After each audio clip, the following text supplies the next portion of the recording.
अरे तुम दोनों अपनी बड़ी बहन से कुछ सीख लो, क्योंकि बहुत जल्द तुम्हारी बड़ी बहन की शादी हो जाएगी और वो अपने ससुराल चली जाएगी।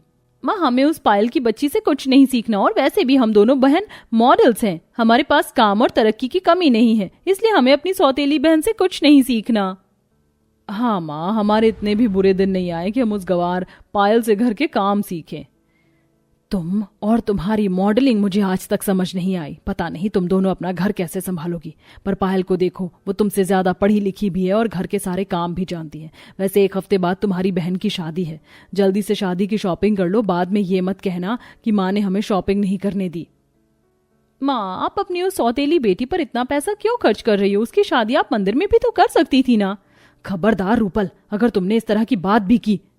भले ही पायल मेरी सौतेली बेटी है, पर वो मेरे लिए बिल्कुल वैसी ही है जैसे तुम दोनों। आशा अपनी बेटियों से नाराज होकर वहां से चली जाती है। देखते ही देखते 1 हफ्ता बीत जाता और पायल की शादी हो जाती है। और क्योंकि पायल का कोई भाई नहीं था, इसलिए आशा अपनी दोनों बेटियों को पायल के साथ जाने को कहती है। रूपल बेटा, देवयानी बेटा, शादी में दुल्हन ससुराल अकेले नहीं जाती। अगर तुम्हारा कोई भाई होता तो वो पायल के साथ जाता, पर क्योंकि तुम्हारा कोई भाई नहीं है, इसलिए तुम दोनों को ही अपनी बहन के साथ उसके ससुराल जाना होगा। माँ, ये आप कैसी बात कर रही हो? ऐसी कोई रिचुअल नहीं होता और हम उसके साथ कहीं नहीं जाने वाले। माँ, मैं तो कब से इसी दिन का इंतजार कर रही थी कि कब मेरा उससे पीछा छूटेगा, और जब मेरा उससे पीछा छूट रहा है तो आप मुझे उसके साथ जाने को कह रही हो। बेटा, अगर पायल के साथ कोई उसके ससुराल नहीं गया तो लोग क्या बोलेंगे कि देखो सौतेली माँ है इसलिए बेचारी के साथ भेदभाव कर रही है। माँ, आप हमें इमोशनल ब्लैकमेल मत किया करो। प्लीज मेरी प्यारी बेटियों, अपनी माँ की इज्जत रख लो। मैं तुम दोनों से रिक्वेस्ट कर रही हूँ।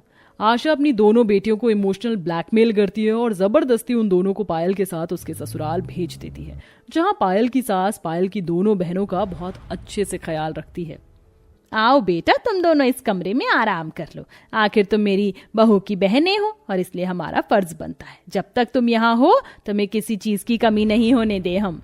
थैंक यू आंटी जी, आपने हमारे लिए इतना सोचा, पर हम दोनों बहन अकेले ही ठीक है। अगर हमें किसी चीज की जरूरत पड़ेगी तो हम आपको याद कर लेंगे। अब आप जा सकती हैं। अच्छा ठीक है बेटा, फिर मैं चलती हूँ, पर कल तुम दोनों सुबह जल्दी उठ जाना, क्योंकि कल मेरी बहू यानी कि तुम्हारी बहन की इस घर में पहली रसोई है। इतना बोलकर निर्मला वहां से चली जाती है और दोनों बहन आपस में बातें करती हैं। उस पायल की वजह से हमें यहाँ इस अनजान घर में रहना पड़ रहा है। माँ ने हमें यहाँ भेजकर हमारे साथ बहुत गलत किया है। माँ ने ये साबित कर दिया कि उनके लिए उनकी सौतेली बेटी ज्यादा प्यारी है। मुझे समझ नहीं आता माँ हम में और पायल में इतना भेदभाव कैसे कर सकती हैं। ये सब कुछ उस पायल की वजह से हुआ है। मैं उससे अपना बदला लेकर रहूंगी। तुम जानती हो रूपल, कल मेरा शूट था, पर उसकी पहली रसोई होने की वजह से अब मैं कल अपने शूट पर नहीं जा पाऊंगी। देवयानी, मुझे भी उस पायल से बदला लेना है। क्यों ना हम अपनी सौतेली बहन की ससुराल में पहली रसोई खराब कर दें। पर वो कैसे? हम इस घर में मेहमान हैं, ना कि इस घर की बहू। हम इस घर की मेहमान हैं, पर हमारी वो सौतेली बहन तो इस घर की बहू है। आज हम बहन होने का फायदा उठाएंगे। चल सो जा, कल बहुत सारा काम करना है। इस तरह रूपल और देवयानी अपनी सौतेली बहन की रसोई में पहली रसोई खराब करने का प्लान बना लेती हैं और अगली सुबह जल्दी उठ जाती हैं और रसोई में जाती हैं, जहां वो देखती हैं कि पायल खाना बनाने की तैयारी कर रही है। तो हमारी प्यारी सौतेली बहन क्या कर रही है? देवयानी, अब तो पायल से सही से बात कर। जैसे भी है वो हमारी बड़ी बहन है और हमें अपनी बड़ी बहन की मदद करनी चाहिए। आखिर आज ससुराल में इसकी पहली रसोई है। पायल, तुम बताओ, तुम्हें हमारी क्या मदद चाहिए? कोई बात नहीं रूपल और देवयानी, तुम दोनों आराम कर लो, मैं अकेले ही सारा काम कर लूंगी। वैसे भी खाना बनाना मेरे लिए कोई मुश्किल काम नहीं है और मैं बहुत अच्छे से जानती हूँ तुम दोनों रसोई में ज्यादा देर तक नहीं रह सकती। पायल देवयानी और रूपल की मदद देने से साफ इनकार कर देती है, जिस वजह से उन दोनों का मुंह बन जाता है और एक बार फिर रूपल पायल से कहती है, ऐसे कैसे? हमेशा अकेली ही तो काम करती हो और माँ ने हमें भेजा ही इसलिए ताकि हम तुम्हारी मदद कर सकें। अगर ऐसी बात है तो फिर ठीक है, मैं जब तक मसाले पीस रही हूँ तुम खीर देखती रहना। पायल रूपल की बातों में आ जाती है और खुद मसाला पीसने लगती है और रूपल इसी बात का फायदा उठाकर खीर में चीनी की जगह नमक डाल देती है। तो वहीं देवयानी भी सब्जी में लाल मिर्च का पूरा डब्बा पलट देती है। अब आएगा ना मजा। अब क्या बनाने जा रही हो पायल? मैं सोच रही हूँ कि अब कढ़ी और चावल बना लूं, फिर रोटी रह जाएगी। मेरी प्यारी बहन अकेली कितना काम करिए। काम करो पायल, तुम जाकर तैयार हो जाओ। आज तुम्हारी पहली रसोई है तो तुम्हें आज सुंदर दिखना होगा, बाकी चीज हम देख लेंगे। रूपल जबरदस्ती पायल को उसके कमरे में भेज देती है, जहां देवयानी उसको सजाने लगती है और रूपल चावल में मिट्टी डाल देती है। कुछ देर बाद खाना बनकर तैयार हो जाता है और पायल तैयार होकर सारा खाना डाइनिंग टेबल पर सर्व करती है।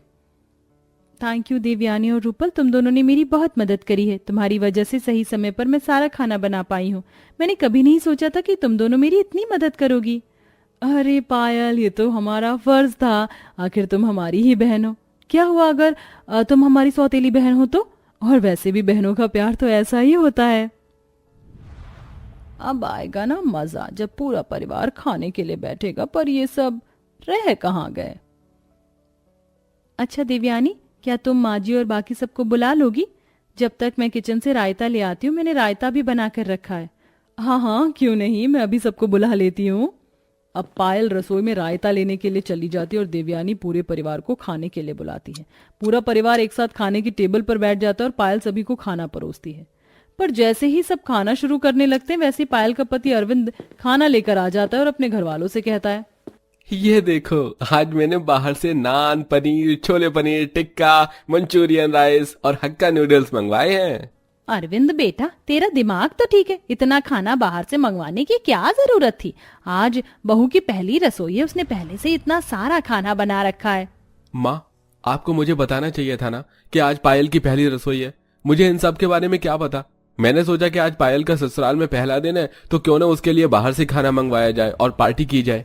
माँ, भैया ने इतना अच्छा खाना मंगवा ही लिया है, तो हम पहले ऑर्डर किया हुआ खाना खा लेते हैं ना। ये तो घर का खाना है, बाद में भी खा लेंगे। और भाभी कौन सा कहीं जा रही हैं, भाभी की पहली रसोई हम अगले दिन रख लेंगे। बेटा, पहली रसोई शादी के अगले दिन ही होती है। अब मैं तुम बच्चों को कैसे समझाऊं? हाँ तो ठीक है ना, मैंने जो खाना मंगवाया है आप उसे खा लीजिए और पायल के हाथ का रायता पी लेना। इस तरह पायल की पहली रसोई भी हो जाएगी और हमारा खाना भी बर्बाद नहीं होगा। पर क्यों? पहली रसोई में बहू के ही हाथ का खाना खाया जाता है ना, कि बाहर का? आंटी जी, ये सब क्या चल रहा है इस घर में? रूपल, शांत हो जाओ, ये हमारा घर नहीं है, मेरा ससुराल है।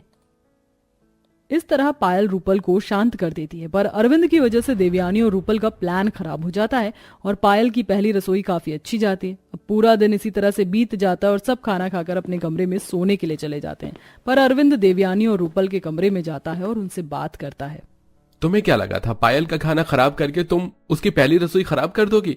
जब तुम पायल के साथ खाना बना रही थी तो मैंने अपनी आंखों से देखा था तुम दोनों बहन को उसका खाना खराब करते हुए।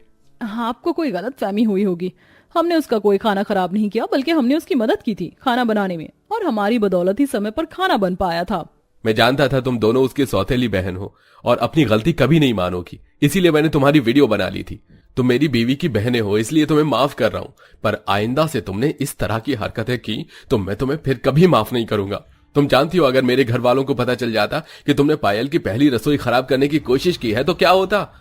इसलिए बोल रहा हूं, अभी मौका है, कल सुबह होते ही यहाँ से चली जाना और फिर यहाँ कभी मत आना। हमें यहाँ रहने का खुद भी कोई शौक नहीं है, समझे तुम? चले जाएंगे हम यहाँ से, हमें धमकी मत दो, क्योंकि हम तुम्हारी धमकी से डरने वाले नहीं हैं, और लोगों को पता चलता है तो चल जाए। रस्सी जल गई पर बल नहीं गया, सही कहते हैं, सौतेले रिश्ते अपना असली रूप दिखाई देते हैं। अरविंद और सौतेली बहनों की सारी बातें पीछे खड़ी पायल भी सुन रही थी। सौतेली बहनों से धोखा खाकर उसकी आंखों में आंसू थे। वो बिना कुछ कहे वहां से चली गई। अरविंद पायल को जाता देखता है और रूपल और देवयानी को चेतावनी देकर चला जाता है, जिसके बाद वे दोनों बहन भी अगली सुबह होते ही पायल के ससुराल से चली जाती हैं, जिनसे पायल मिलती भी नहीं है। अब पायल हंसी खुशी अपने ससुराल में खुशहाल जिंदगी जीती है।